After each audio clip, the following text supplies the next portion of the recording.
Marcus? What is happening? Let's play. Marcus. Are you ready to play?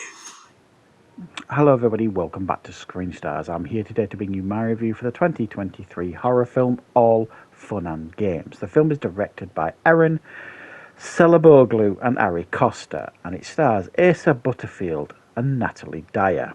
Now, the film focuses on a group of teens in the town of Salem who discover like a cursed knife, and while in possession of this cursed knife, if you utter the words that are embedded onto the blade, it unleashes a demon, and this demon likes nothing more than to play games with its victims, gruesome and deadly games, and if you refuse to take part, essentially you're dead. Well, to be fair, even if you take part, you're dead as well, so you can't really win with this demon, to be honest.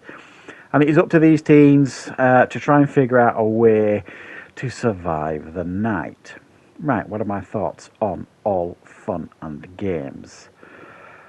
I think the concept here is an interesting idea, an interesting concept. It's got a decent cast. I think the performances here are all of a decent standard. I mean, we've got Natalie Dyer, obviously from Stranger Things fame, and Asa Butterfield, who is trying to make that transition from child actor to adult performer, if you like. And other than a bit of over-the-top pantomime performancing, mainly from Asa, to be fair, Asa Butterfield, it's fairly solid all round in regards to the performances. I think where this film lets itself down is essentially it's actually, in parts, quite dull and far too generic with very little scares on offer here. It's an interesting concept and premise that they don't really do anything interesting with. For a start, it is really just a simple case of this kid finds this knife, he's told to put it back, he doesn't, takes it home, and this knife is, possessed by this demon sort of thing. And then out of nowhere, they start uttering. I mean, I don't know about you, but this is one of these things about horror films where they just do stupid things.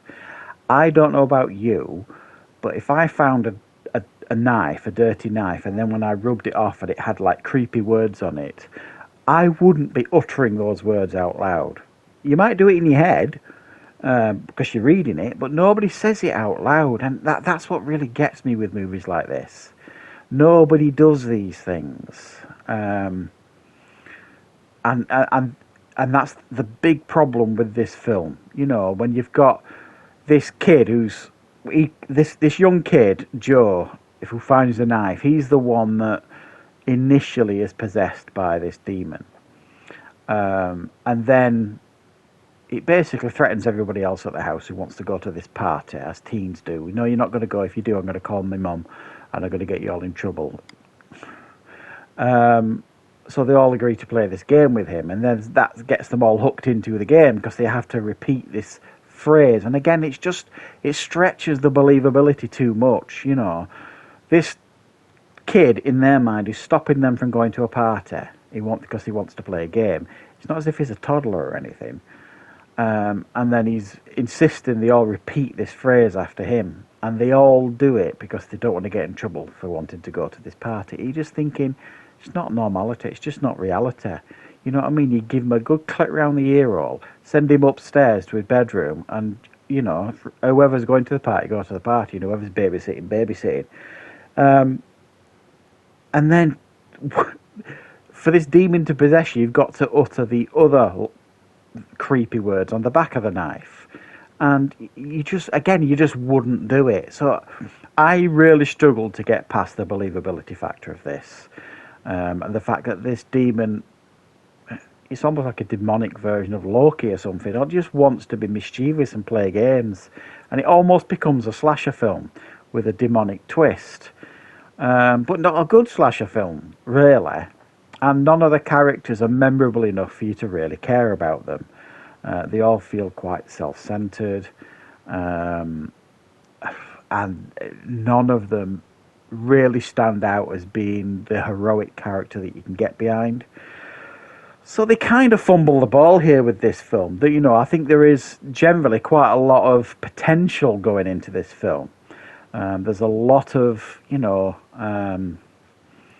experience in front and behind the camera. They've got a decent premise going for them. They just kind of fumble the ball, really. It isn't particularly scary.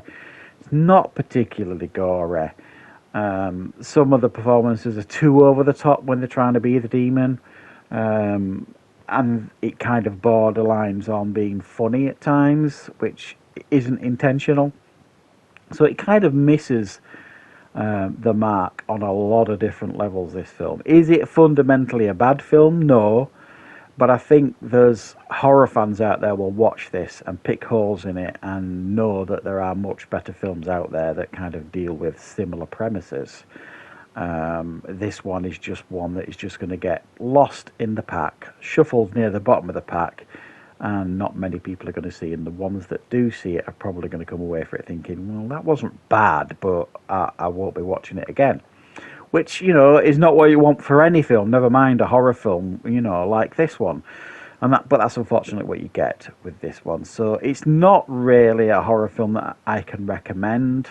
I'll be honest, I didn't particularly enjoy it, but I do recognise that it's not a bad film.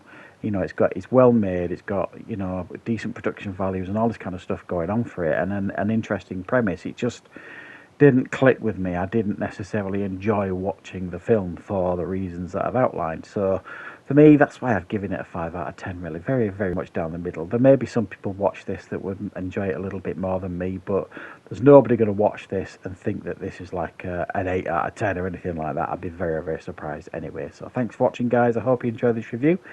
I will be back with plenty more reviews and content on the channel very, very soon.